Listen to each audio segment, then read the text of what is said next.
Today's podcast with Timothy Weingard is a galloping good time about the history of the horse and what it's actually meant, and some of the things here might surprise you as it did Russell and Stephen. Stay tuned for a great time.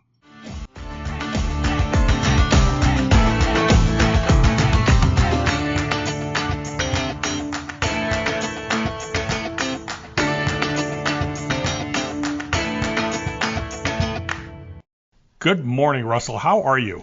Well, I'm always good when I return. I just kind of blew in here, as you know.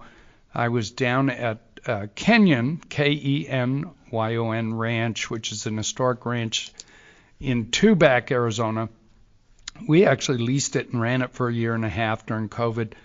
I really like the ranch, and a great guy named Cal has bought it, opened it, put his own very unique sort of vision to it, and he's a brilliant guy, really interesting, and it was fun to see the ranch that we knew pretty well and see it flourishing under these folks' new but proper vision. Well, Russell, the thing that I've learned, and I've learned this pretty quickly, if you put 100 dude ranchers together, not any two of them would be even close to the same thing.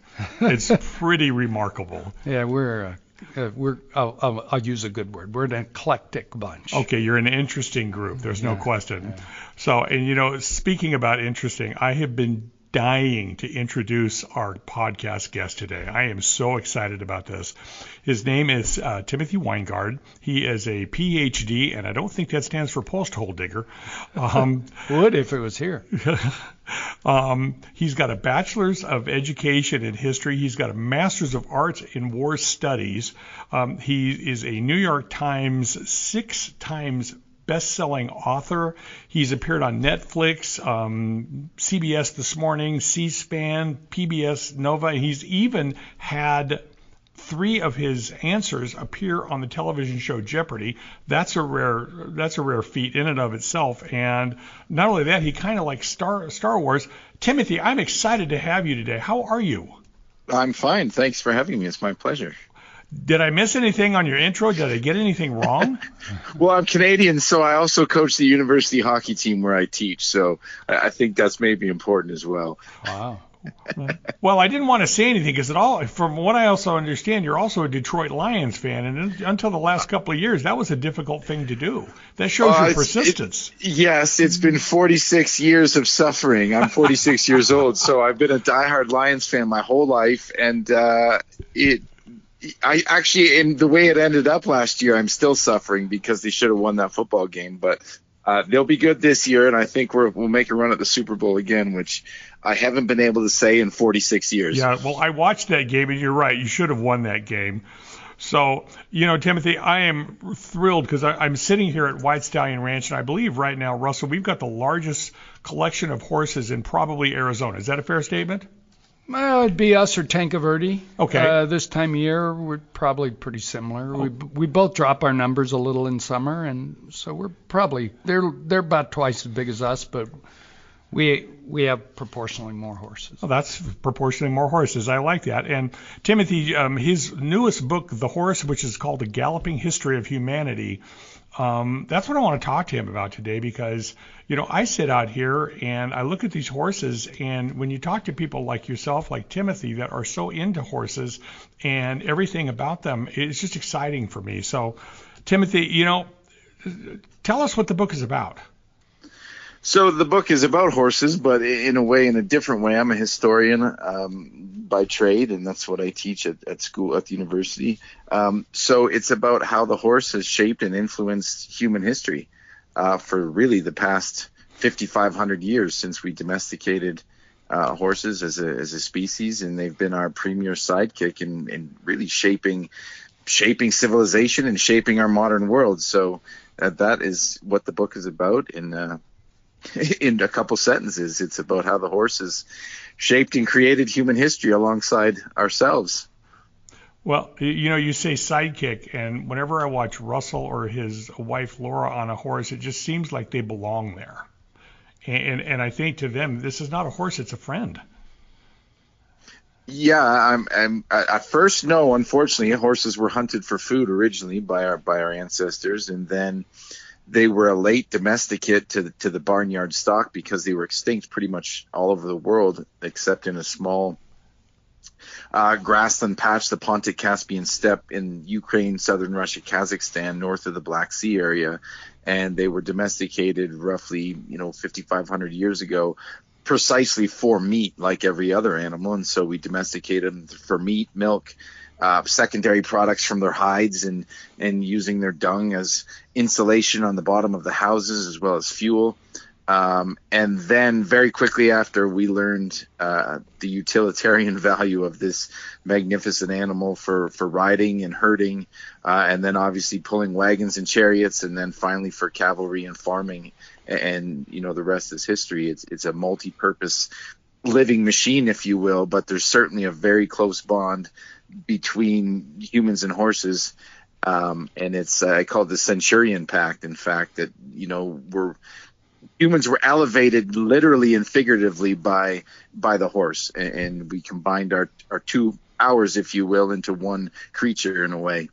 But we say here often that the two animals that have that really significant linkage to humans are horses and dogs, and for all kinds of reasons.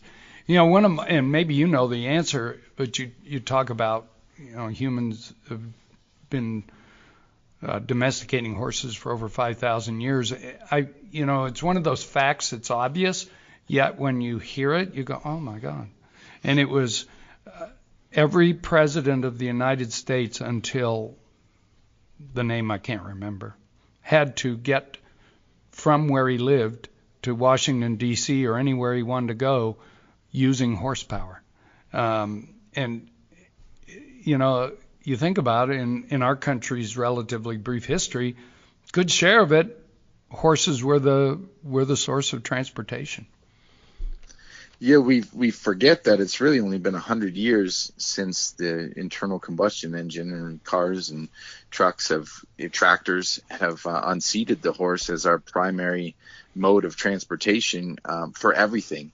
Literally, the horse was everywhere and for everything, whether that's in urban cities for delivering food and milk and any kind of product, obviously for traction with farming, pulling plows and combines and harvesters.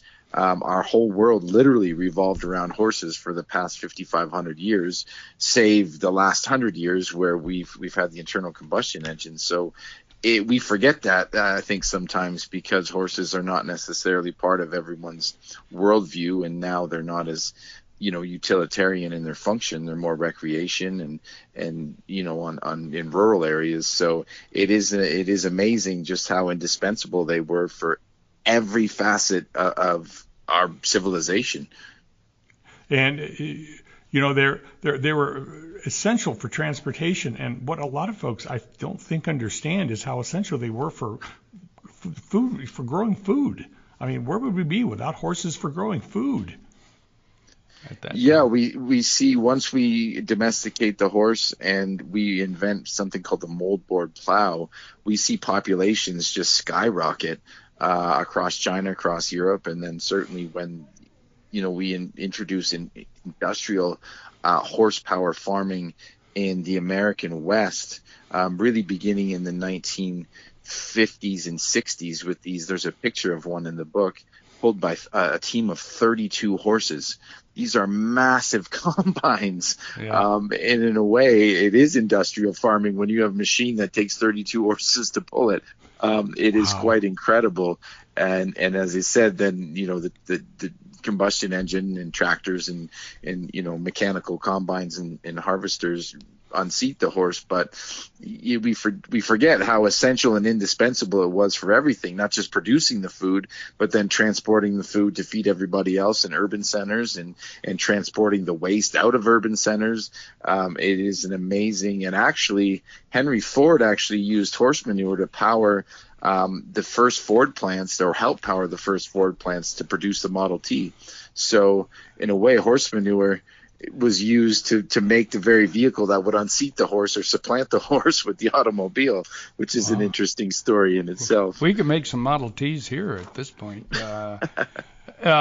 In my workshop, I have one of my favorite photographs, and it's a fairly famous photograph. You may have even seen it. It's a gray horse that's he's a drafty horse. He's not a giant draft horse, and he's leaning into his collar and harness, and he's in a mine, and those horses went into those mines and never came out of them alive, and it symbolizes a whole lot of things, and those horses were dragging those ore cars through those mines. It's a pretty. Have you seen that photograph? It's pretty stunning.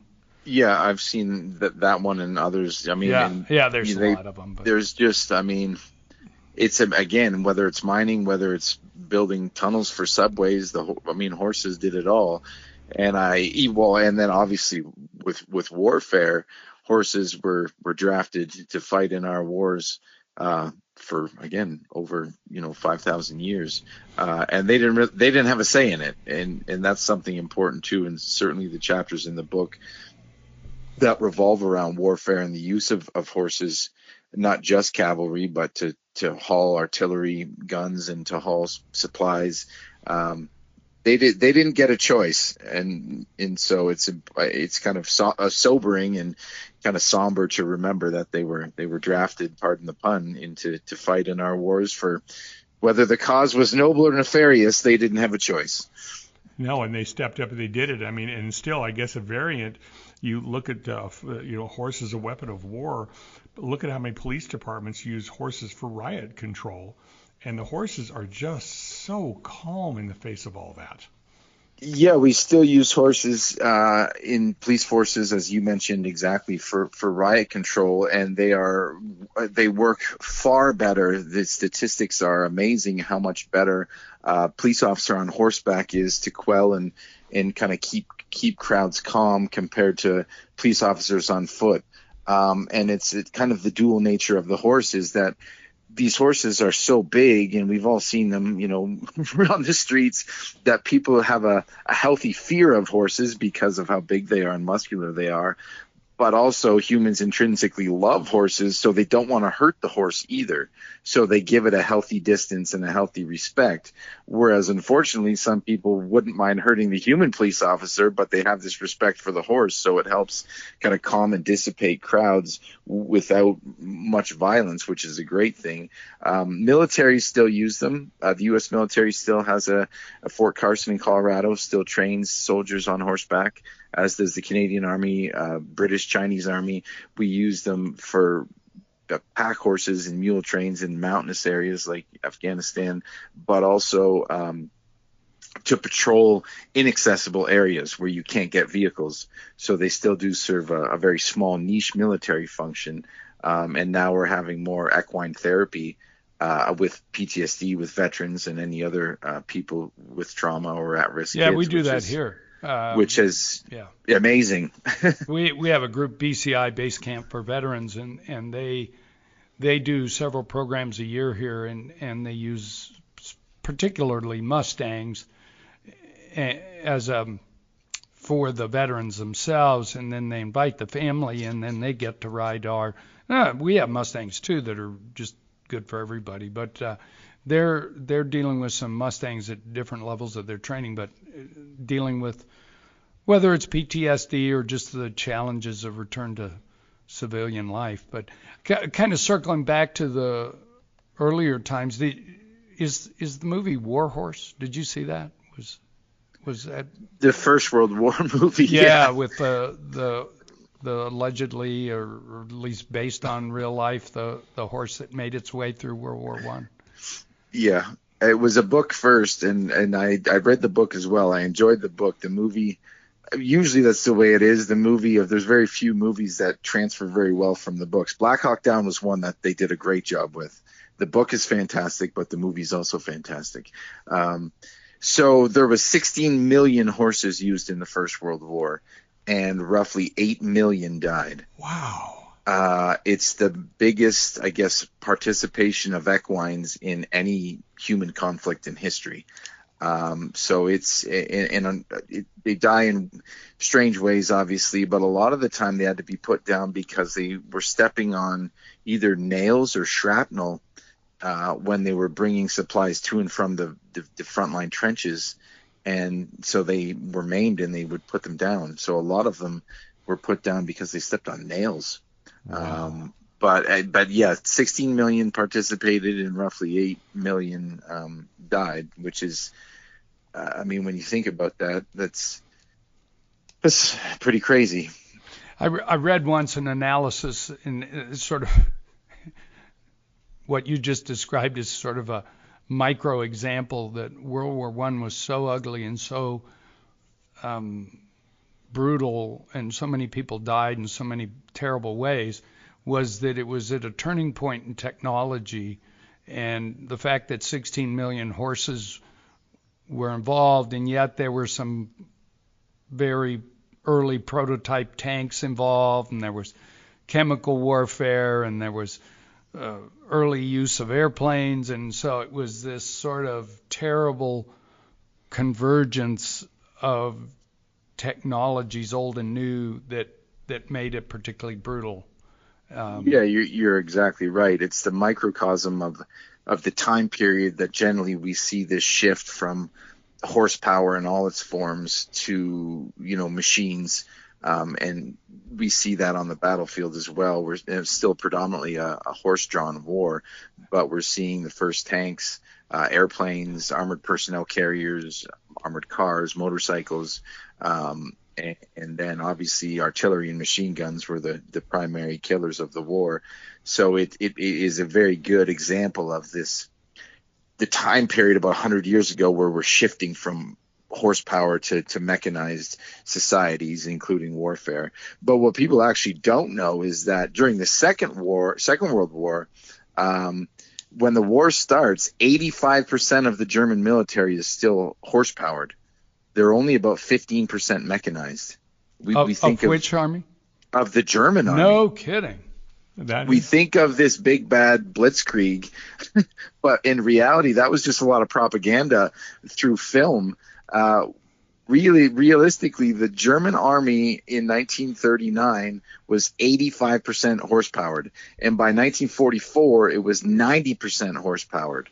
It ran on oats, not oil. And whereas the Americans, Canadians, and British were 100% mechanized.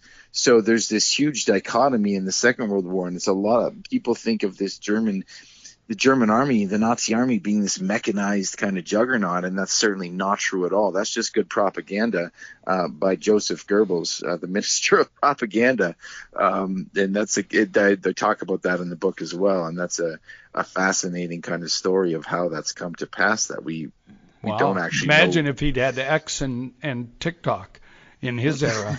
Well, we're going to take a break on Goebbels, and I don't want to imagine that. No, me either. We're going to stop and be right back.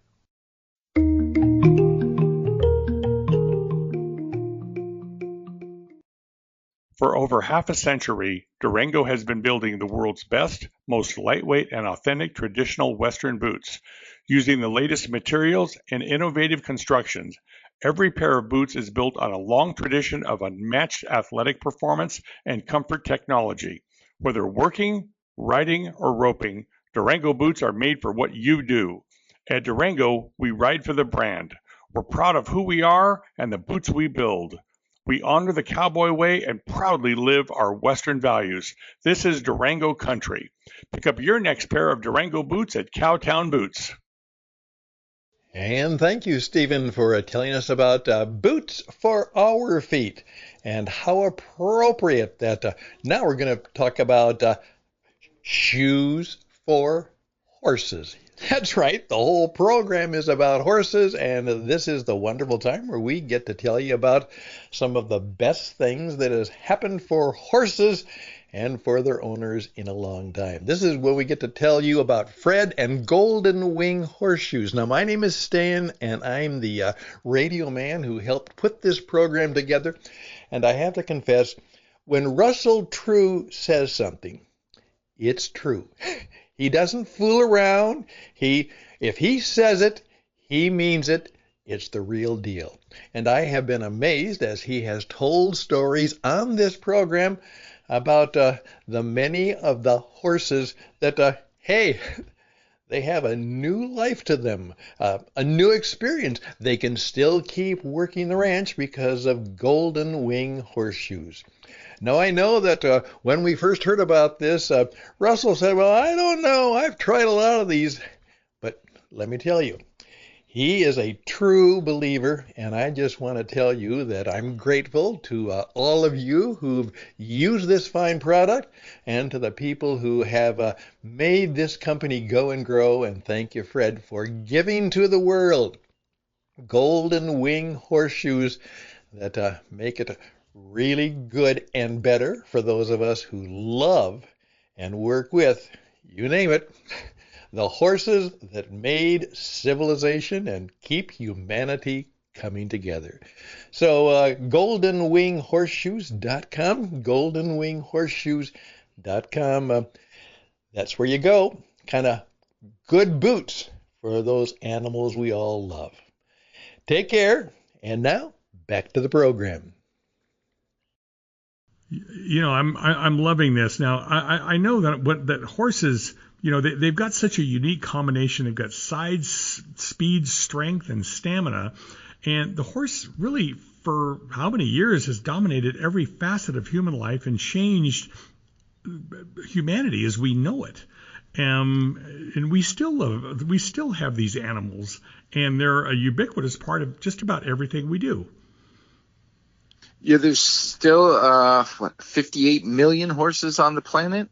At their peak in the late 1910s and early 1920s globally, America mechanized or became a motorized society fairly early before that. But when the number of horses reached their peak, they're somewhere in the ballpark of 130 to 150 million horses on the planet in 1920, give or take. And now there's still 58 million. They're the ninth most abundant mammal on the planet today. So they still hold a special place in our collective kind of heart or our collective consciousness as a species. We just take them for granted because they've always been around and they're still around. We don't really second guess horses, or as you said earlier, dogs. But if we remove the dog from our history, we might be a bit lonelier, perhaps, but it wouldn't upend human history or how it developed. But if we took the horse out of our journey, the modern world would be unrecognizable, literally. I have to agree with that. So one of the things I've read multiple times, and I didn't go to West Point, so I can't confirm it, but one of the examples of the impact of technology on winning and losing wars was the advent of the stirrup. And I think it was the Mongolians that started using stirrups in warfare, and it of course gave them a great advantage. Am I correct on that? So, do you know that? Yeah, partially correct. So the stirrup was invented by the Chinese in the late 3rd century and early 4th century, and then they were using cast iron stirrups by the 5th century. And then the stirrup itself made its way across the Eurasian steppe, like the grasslands, through Central Asia to Europe by the 7th century. So the 600s, Europe was introduced to the stirrup. And then it actually played a huge role in the development of feudalism in Europe, because you can't have heavy knights without the stirrup. So when the stirrup is introduced to Europe, it gives rise to feudalism and also saves Europe from the Moorish invasion, the Islamic invasion during the 700s. They had already taken over Spain and Portugal. And in fact, Spain remained under Islamic rule for 800 years, something we forget about. And they actually introduced the Arabian horses into Europe, which, as we know, are the premier horse for racing, the Arabian stallions. So those came with the Moorish invasion. And because of the stirrup, the Islamic army didn't have stirrups, and Charles the Hammer Martel's army had stirrups at the Battle of Tours in 732 in France. And he's Charlemagne's grandpa. He turned back the tide of the Islamic invasion of Western Europe, actually, because of stirrups. So the Mongolian thing is wrong, but the stirrup as a technology that shifted a war result is accurate. China's close to Mongol. You're right. It's an Asian and Chinese invention, and it changes warfare because you can't have the couch lance charge when we think of knights in their armor. Sure. You can't have any of that if you don't have stirrups. And it really creates, I guess, what we think of the medieval knight with its armor and the jousting and all of that is because of stirrups, because it provides for a much more stable fighting platform to deliver a blow with a joust or for archery or spear throwing, but also it enables you to take a blow better as well without falling off your horse. So it's kind of a dual technology. And understanding what horses do for us as far as allowing us to move around, I've got to think that it changed the genetic makeup of the world because different people could mingle with different people. Yeah, so the very first people to domesticate horses are known as Indo-Europeans, and they lived, again, in this Pontic-Caspian steppe in Ukraine, southern Russia, Kazakhstan, these grasslands. And they spoke a language called Proto-Indo-European. And they have horses and no one else does. So on the backs of these first generation of domesticated horses, they take over Eurasia and spread their DNA, their culture, and their language. And so 48% of the people on the planet today currently speak Indo-European language.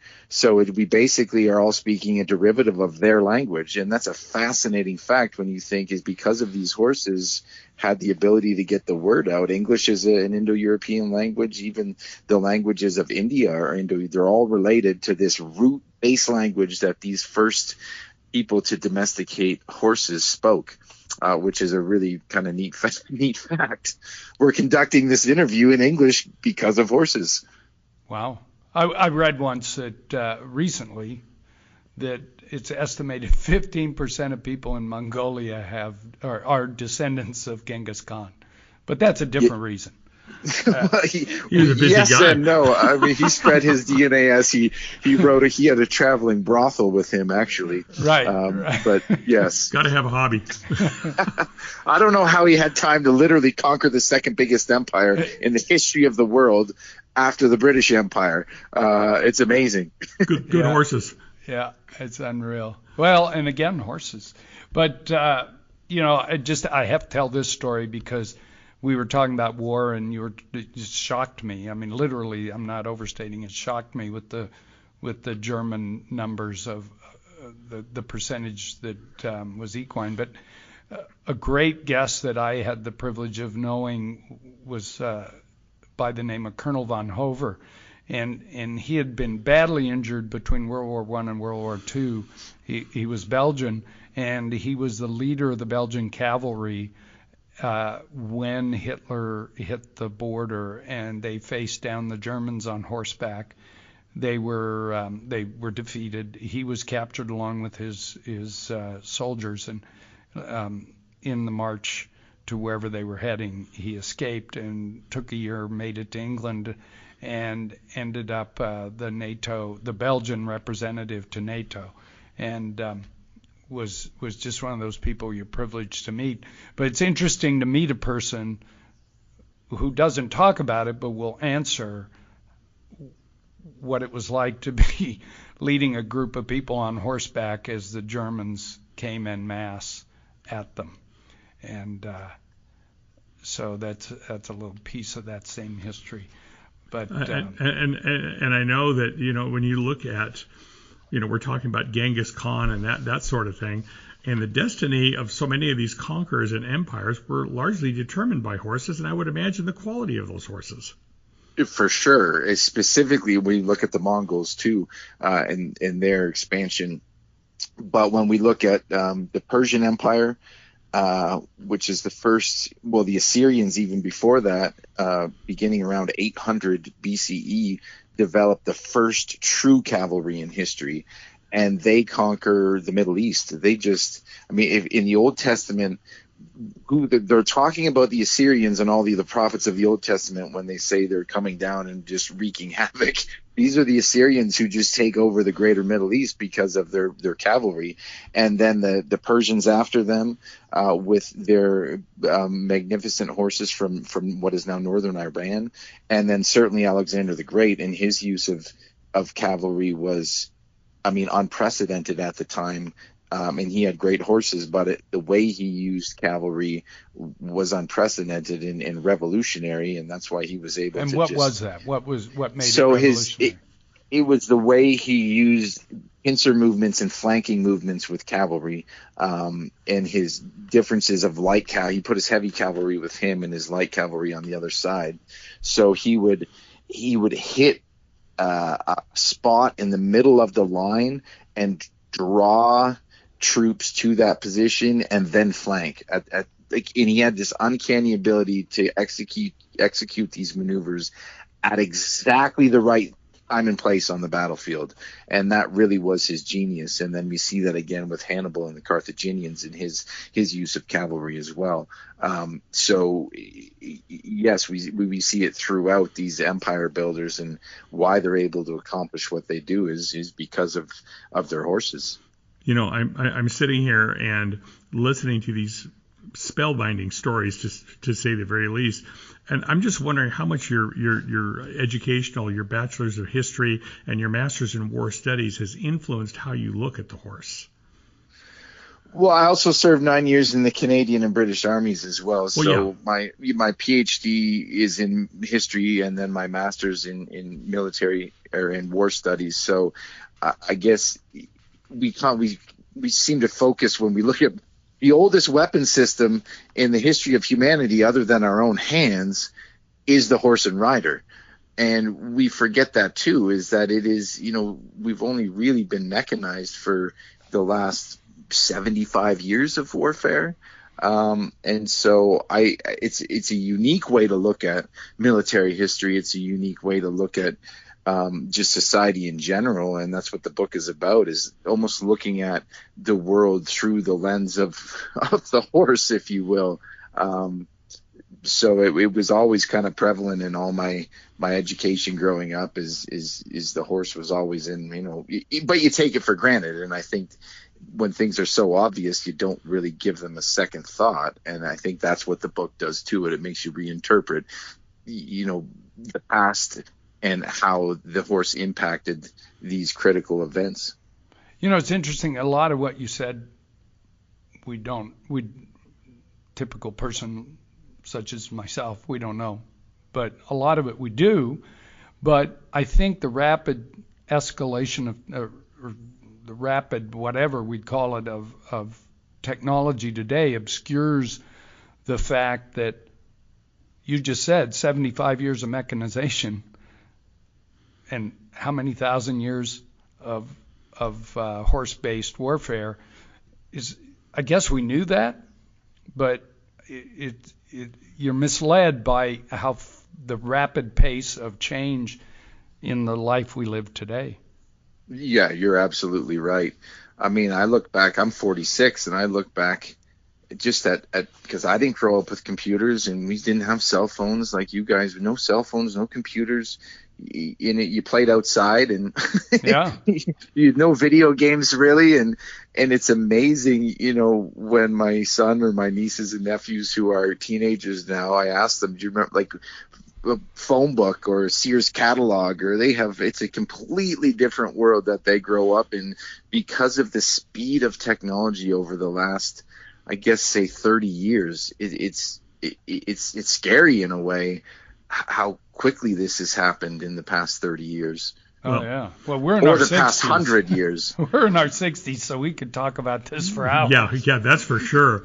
Okay, we're coming up on the end of our time together, but Timothy, before we go, and this is something that I've got you here, I'm going to ask this question, and I'm fairly certain, or at least I hope you can answer it. From Alexander Great to the streets of New York during the great manure crisis of 1894. Now, that is a thing, right? That is something That's real. Okay. And horses have shaped our history. But the primary question I have, and I was told this by someone who grew up in New York, is that the term the brownstone came as a result of horses. Is that true? That is true. So we think of TV shows or movies that are filmed in New York City, like Seinfeld or these movies. Yeah. Then we see the steps rising up from the streets to the first floor. And that's because New York City, by the end of the 1890s, had somewhere between 200,000 and 300,000 horses just in New York City alone. And the amount of manure that was produced is literally suffocating. So they would just kind of shovel the manure off to the side of the street. And so you wanted your house you had the steps in the first floor. It kind of rose. You wanted it to rise above this just stew and just sludge of manure and urine and garbage and just urban muck and decay that covered the sidewalks and streets of these urban centers. And in alleyways and abandoned parks or abandoned lots, the piles of manure reach 60 feet. So it's pretty much like it is now. Yeah, it's unbelievable I can't. I mean, it's hot. Obviously, I have pictures of this, but I can't even really imagine what that would have looked like, smelled like, and obviously the escorting disease that would have come with all this filth around from flies and rats and rodents. And I mean, it would have just been something else to walk through the streets of New York during the manure crisis of 1894. If you could time travel, it would be shocking. Thank you. No, I'm not interested. Well, it's one of those things where you'd like to briefly see it. And then zoom back to the present.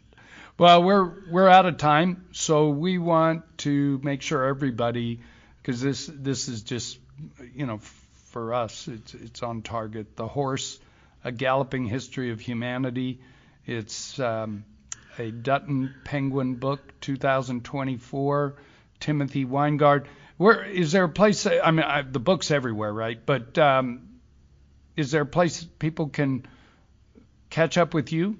Do you have a website or? I do not. I have no social media. I've never had social media. I won't. You're the other guy. You're the other guy. I'm going to say, my life is going quite fine.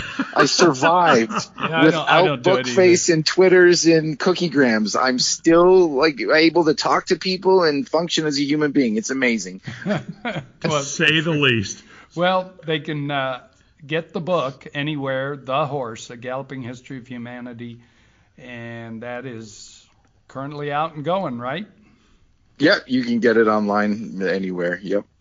1 hour and I tripled what I know about horses. I mean, how much better does that get, right?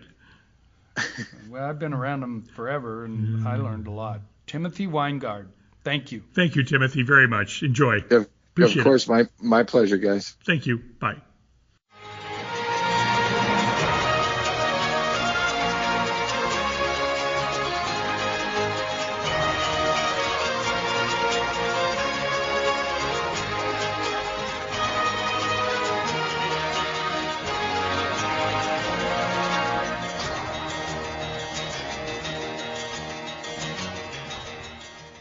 Thank you very much. Thank you, Stephen. Thank you, Russell and Tim. What a wonderful program.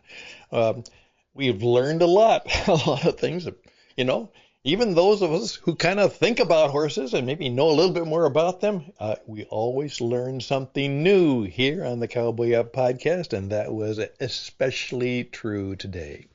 So we hope that you will keep recommending us to others and telling other people about the Cowboy Up podcast. We'd love to hear from you. This program is for you, so you tell us how we can do a better job for you. Perhaps you want to audition to be on the program, or you know somebody that we should talk to and have as a guest on this program where the talk is about the Western and the Western way of life. So the Cowboy Up Podcast at gmail.com. The Cowboy Up Podcast at gmail.com. And so thank you very much. And we'll be back next week. This is going to be a little bit more about horses and yoga.